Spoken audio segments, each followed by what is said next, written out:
Hi and welcome back to my channel. Today I want to share how I make some quick and easy mixed media tags that you can use to add into your art journals. I already made some and I really like to glue them on the sides of a page or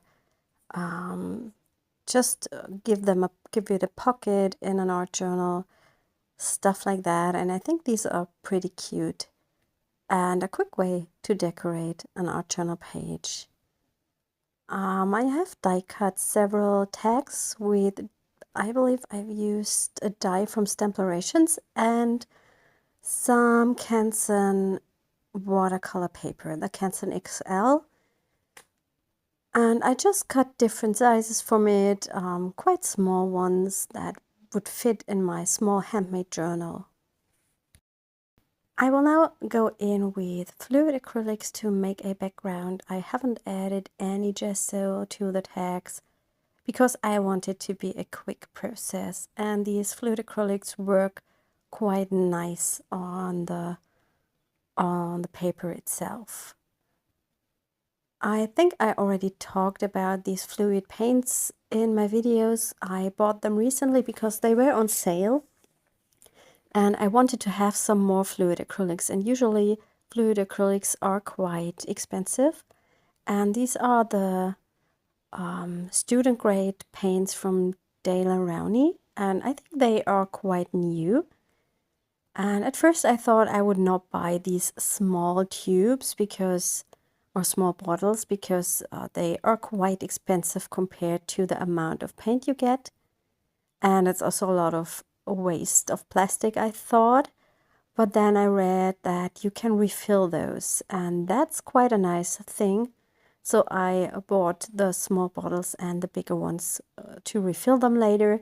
And I already used those a bunch of times for quick mixed media projects, and also I took them with me on location sketching, and I used them in my sketchbook, and that was also a lot of fun.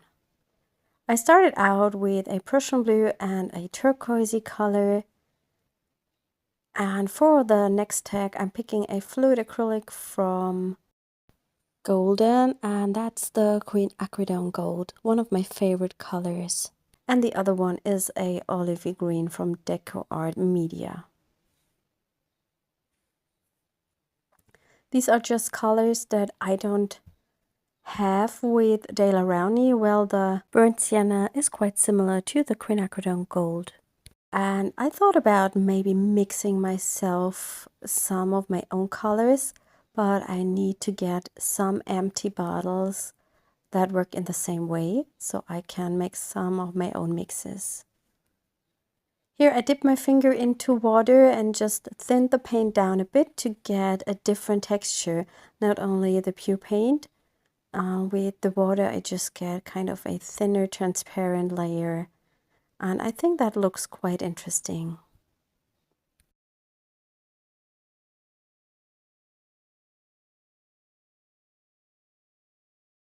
And I really love adding paint with my fingers to a project. That makes it so intuitive and relaxing. And I don't really mind that my fingers get dirty. I clean them right away afterwards, and I think that shouldn't be a problem. But if you are sensitive for this, then you maybe should use gloves to save your skin.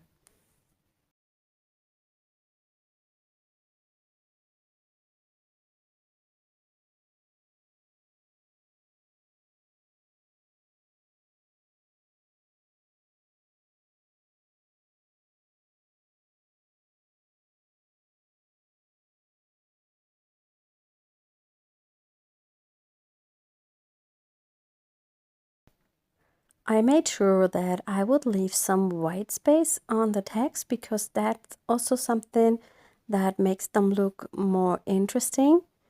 And I also try to have a wide range of tonal value. That means really light areas and quite dark ones. I will now let these dry completely, and here they are dry. And I'm going to stamp something with acrylic paint, as I wanted to stamp something in white. That's my go-to method, because usually white stamping ink doesn't work very well. And acrylic gives me a much better coverage. And as these are just mixed media background stamps, I don't really mind if the result is perfect or not. It's just the texture that I'm interested in.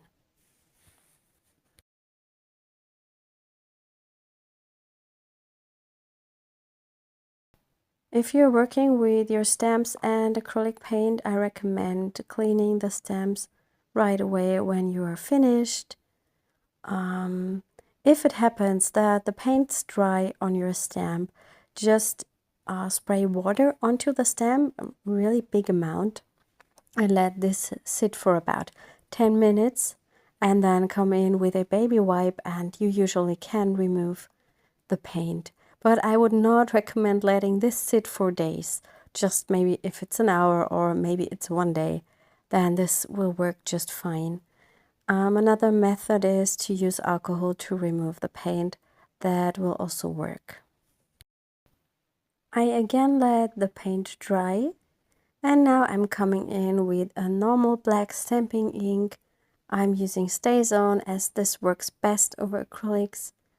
And this image is from the Carve collection number 3 in the clear version. And I just stamp part of the stamp to the tags. I really like the bold black area this creates on the tags.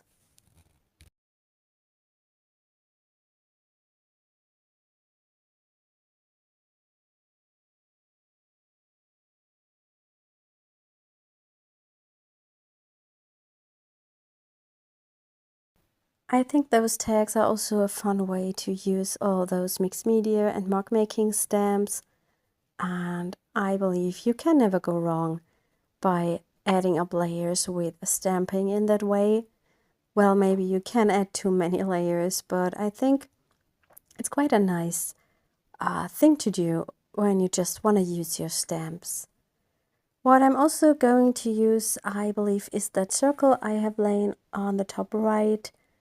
It's from the Mixed Media Marks number 1, and I'm using the same ink to stamp part of that circle to the tags.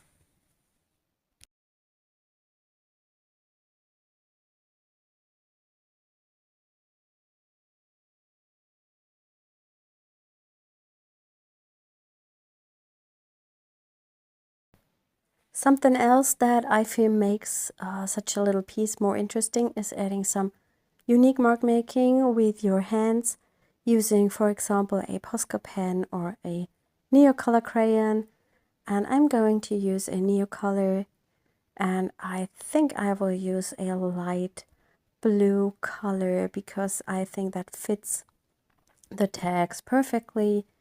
And I'm going to make some marks on them, just some little I think either dots or little dashes. I think that adds to it. It gives it another texture and another layer which adds dimension.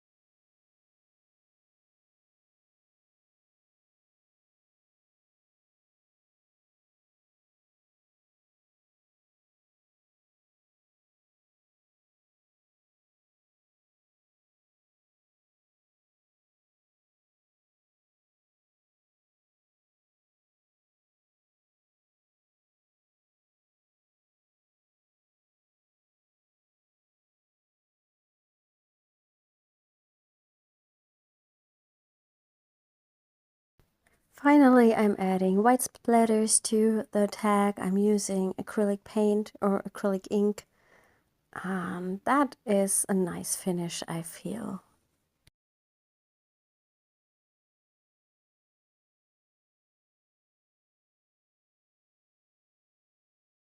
Yeah, that was quite a quick video today, but I hope it was an inspiring one, and I wish you a wonderful weekend, and I hope we will see us next time.